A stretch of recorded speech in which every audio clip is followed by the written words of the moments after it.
जागो जागो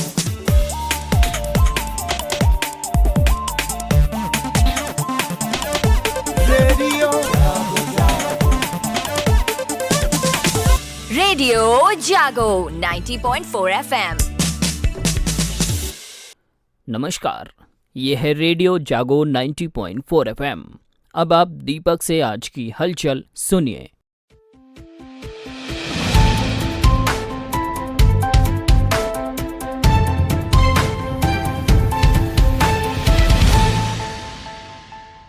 चीन के हांगझाऊ में खेले जा रहे 19वें एशियन गेम्स में आज मेंस 800 मीटर रेस में भारत के मोहम्मद अफसल ने रजत पदक जीता। वहीं सऊदी अरब के कजवानी एसला अली ने स्वर्ण पदक जीता। भारत के कुल पदकों की संख्या अब 67 हो गई है। जैवलिन थ्रोअर अन्नू रानी आज एशियन गेम्स के इतिहास में जैवलिन थ्रो में स्वर्ण पदक जीतने वाली पहली भारतीय महिला बन गई हैं। 31 वर्षीय अन्नू ने 19वें एशियन गेम्स में 62.92 मीटर के बेस्ट थ्रो के साथ विमेंस जैवलिन इवेंट जीता। इस एशियन गेम्स के ट्रैक एंड फील्ड इवेंट में मेरठ की एथलीट बेटी पारुल चौधरी ने शानदार प्रदर्शन करते हुए सोने पर कब्जा किया। आज 5000 मीटर स्टीपल चेज स्पर्धा में स्वर्ण पदक उन्होंने अपने नाम किया। इससे पहले सोमवार को पारुल चौधरी ने 3000 मीटर में रजत पदक जीता था। दिल्ली एनसीआर में आज दोपहर अचानक भूकंप के झटके महसूस किए गए। रिक्टर स्केल पर इसकी तीव्रता 6.2 बताई जा रही है। भूकंप का केंद्र नेपाल था। आज विश्व प्रकृति दिवस है। रेडियो जागो 90.4 FM हरदोई की ओर से पौधरोपण, जल संचयन से जुड़े सभी प्रकृति मित्रों, प्रकृति प्रेमियों को शुभकामनाएं। हम सब मिलकर जल, जंगल और जमीन बचाएं। दिनों दिन बढ़ते प्रदूषण से धरती की हरियाली, नदी तालाबों का जल सिकुड़ और सूख रहा है। मानव जीवन को इस संकट से उबारने को समय रहते सभी को सावधान होना होगा।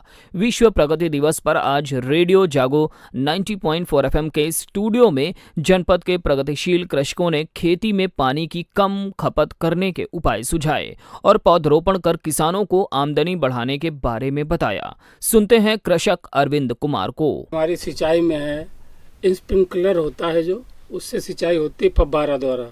उससे पानी मतलब 90% बचता, 10% में ही सिंचाई हो जाती। उससे बहुत बचत होती पानी की। उसके बाद में अगर सोलर पैनल लगा है तो उससे सिंचाई करेंगे, जैसे ड्रिप सिंचाई है तो उससे भी बहुत पानी कम लगता है, 90% बचत होती है। और एक बचत होती है पानी की, जैसे आप गन्ना बोए हैं या अन्य कोई फसल बोए हैं, अगर क्यारी बना के पानी लगाएंगे तो उसमें भी पानी 50 से 60% बचत होती है। सकतपुर के अनुज कुमार सिंह ने कहा, बहुत बहुत धन्यवाद करना चाहेंगे जो हमें ये मौका दिया आपसे बात करने के लिए।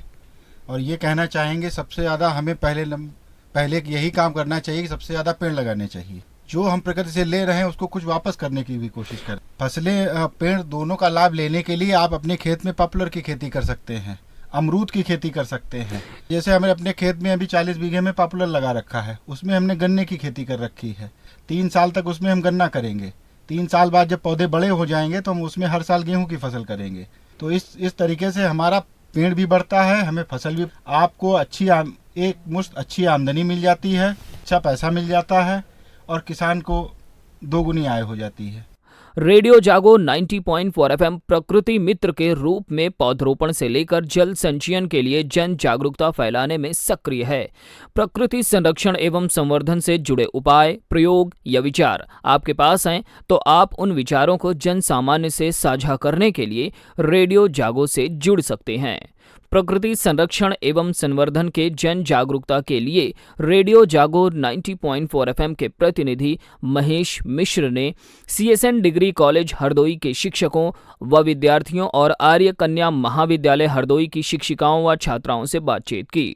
सुनते हैं परिचर्चा के अंश। प्रकृति के मायने और उसे बचाने की बात पर भूगोल विभाग के assistant professor doctor Arun Kumar Maurya ने कहा। नमस्कार, मैं doctor Arun Kumar Maurya, assistant professor भूगोल विभाग CSN PG कॉलेज हरदोई।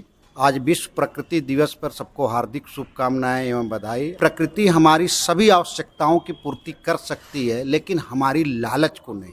तो अगर हम देखें कि पिछले दशक में जो औद्योगिकरण और आर्थिक समृद्धि पर ध्यान देने के कारण जिस तरह से प्राकृतिक संसाधनों का तीव्र गति से विदोहन, एक्सप्लॉयटेशन होने लगा, और धीरे धीरे जनसंख्या और संसाधनों का अनुपात डिस्टर्ब होने लगा। उसकी वजह से तमाम वैश्विक समस्याएं, ग्लोबल वार्मिंग, एसिड रेन, तापमान का बढ़ना, ये लगातार बढ़ता जा रहा है। अब प्रश्न ये है कि केवल पेड़ लगाने से ऐसा हो पाएगा?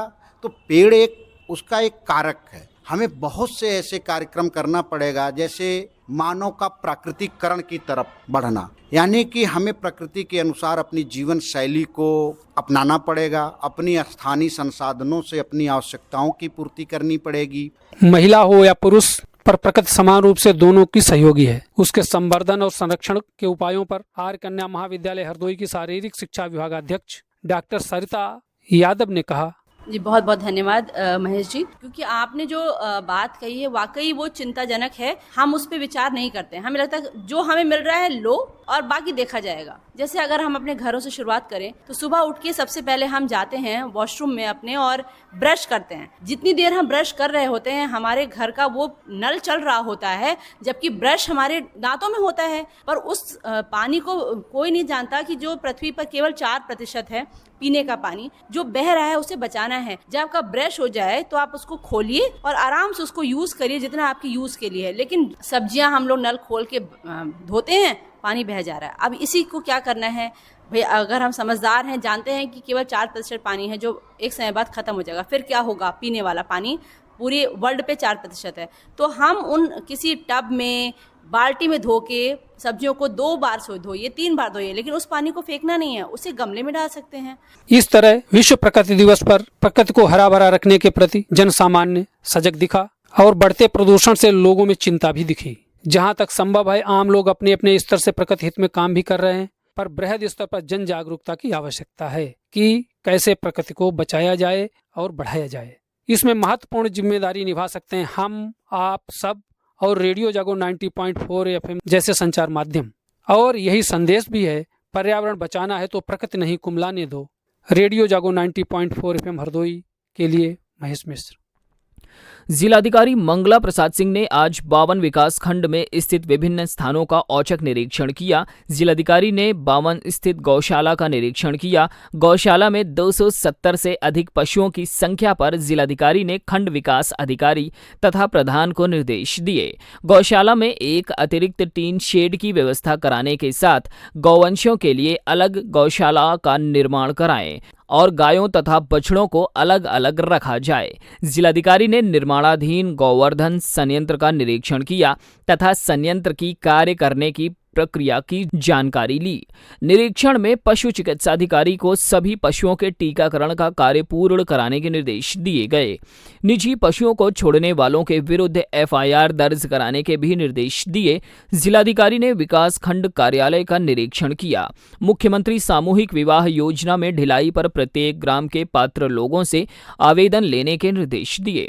व्यक्तिगत शौचालयों के निर्माण की जानकारी ली तथा अवशेष आवेदनों को जल्द निस्तारित करने के निर्देश दिए। जिलाधिकारी ने ग्राम पंचायत सकरा में संचालित राजकीय धान क्रय केंद्र का निरीक्षण किया और तौल, कांटा एवं नमी मापक यंत्र खराब पाए जाने पर नाराजगी व्यक्त करते हुए सहकारी निबंधक सहकारिता अखिलेश सिंह को कांटा तथा नमी मापक यंत्र बदलवाने के निर्देश दिए। केंद्रों पर जन सुविधाओं की उपलब्धता सुनिश्चित कराएं। संबंधित अधिकारी गण उपस्थित रहे। विकासखंड 52 के ऐजा ग्राम में फसल अवशेष पराली न जलाने हेतु जागरूकता गोष्ठी का आयोजन किया गया। जिला कृषि अधिकारी उमेश शाहू ने कहा कि राष्ट्रीय हरित अधिकरण द्वारा फसल अवशेष पराली में आग लगाना दंडनीय अपराध घोषित किया गया है, जिसके तहत 2 एकड़ तक 2,500, 5 एकड़ तक 5,000 और 5 एकड़ से अधिक होने पर 15,000 रुपए का अर्थदंड का प्रावधान है। पराली जलाने की निगरानी के लिए पुलिस विभाग, राजस्व विभाग एवं कृषि विभाग की टीम द्वारा प्रतिदिन संवेदनशील ग्रामों का भ्रमण किया जा रहा है तथा किसानों को पराली न जलाने के लिए जागरूक किया जा रहा है और बताया कि किसान फसल अवशेष से कंपोस्ट खाद बनाकर प्रयोग करें, जिससे कि खेत की उर्वरा शक्ति बढ़ेगी और भूमि में लाभदायक जीवाणुओं की संख्या में भी वृद्धि होगी। फसल अवशेष में प्रबंधन हेतु 50% एवं 80% अनुदान पर किसान कृषि यंत्र, super seeder, mulcher, happy seeder, baler, shrub master आदि यंत्र अनुदान पर क्रय कर सकते हैं। आयुष्मान कार्ड में आज राज्य स्तर पर हरदोई का स्थान शीर्ष 5 जनपदों में बना रहा। आज शाम तक जनपद में 12,769 आवेदनों के सापेक्ष 10,512 आवेदन स्वीकृत हुए। प्राप्त आवेदनों के मामले में जनपद प्रदेश में चतुर्थ स्थान एवं स्वीकृति आवेदनों के मामले में तृतीय स्थान पर रहा। लखनऊ मंडल में दोनों ही मामलों में हरदोई प्रथम स्थान पर रहा। जिलाधिकारी ने इस उपलब्धि का श्रेय संपूर्ण प्रशासनिक टीम व जन जागरूकता को दिया है। जनपद हरदोई में सहकारिता विभाग द्वारा चलाए गए सदस्यता अभियान में 55,747 लोगों ने सदस्यता ग्रहण की। जिला सहकारी बैंक के अध्यक्ष अशोक कुमार सिंह ने बताया कि बी-पैक्स के बने सदस्यों ने 124.37 लाख रुपए अंशधन के रूप में योगदान दिया। जनपद की कुल 197 समितियों में से 79 समितियों को सक्रिय किया गया। अध्यक्ष ने कहा कि बी-पैक्स बांसा, ककरा तथा ईश्वरपुर साई जैसी परिसमापनाधीन समिति में सबसे ज्यादा सदस्यता ग्रहण की गई। Hardoi district cooperative bank limited की शाखा शाहाबाद ने उत्कृष्ट प्रदर्शन करते हुए 6,250 सदस्य बनाकर 13.87 लाख रुपए अंशधन एकत्र किया, जबकि शाखा पिहानी ने 5,566 तथा शाखा कछौना ने 5,212 सदस्य बनाते हुए क्रमशः 12.59 लाख रुपए व 11.56 लाख रुपए अंशधन एकत्र किया। बैंक की सचिव मुख्य कार्यपालक अधिकारी विशाखा गौतम ने अवगत कराया कि जनपद में बैंक से समृद्ध बी-पैक्स में प्रथम चरण में 26 बी-पैक्स में कंप्यूटराइजेशन का कार्य, हार्डवेयर, इंटरनेट और डेटा फीडिंग का कार्य अंतिम चरण में है। 22 बी-पैक्स पर CSC सेंटर स्थापित हैं तथा 43 पर बैंक कॉरेस्पॉन्डेंट कार्य कर रहे हैं। जनपद में 11 बी-पैक्स पर जन औषधि केंद्र प्रस्तावित हैं। पुलिस अधीक्षक हरदोई केशव चंद्र गोस्वामी ने आज थाना हरपालपुर क्षेत्र में भीड़ भाड़ वाले संवेदनशील स्थानों, बाजारों एवं महत्वपूर्ण प्रतिष्ठानों के आसपास पैदल गश्त कर सुरक्षा व्यवस्था बनाए रखने हेतु आवश्यक दिशा निर्देश दिए। पुलिस अधीक्षक ने व्यापारियों, दुकानदारों व प्रतिष्ठित व्यक्तियों से शांति सुरक्षा व्यवस्था के संबंध में संवाद स्थापित कर सुरक्षा व्यवस्था का भरोसा दिलाया। इस दौरान प्रभारी निरीक्षक हरपालपुर सहित पुलिस बल साथ रहा। तो ये थी आज की हलचल। आप सुनते रहिए रेडियो जागो 90.4 FM। धन्यवाद।